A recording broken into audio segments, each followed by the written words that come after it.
ডাকৰ বচন অকৰা মৈত উঠা। এই ডাকৰ বচনটোত অকৰা বুলি অজলা নিৰ্বোধসকলক উদ্দেশ্য কৰি কোৱা হৈছে। এনে লোকে যদি কেতিয়াবা কোনো আৰামদায়ক কামত মনোনিৱেশ কৰিবলৈ ধৰে আৰু হয়তো সেই সময়ত তেনে কামৰ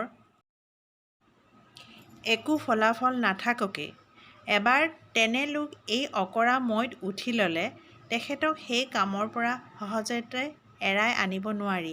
ইয়াকে এই বচনটোত অৰ্থ প্ৰকাশ কৰিছে। আকালো নাই ভঁৰালো নাই। মানুহ জীয়াই থকা কালত সুখ বিচাৰি তেওঁলোকৰ নিজৰ নিজৰ কৰ্ম কৰি যায়।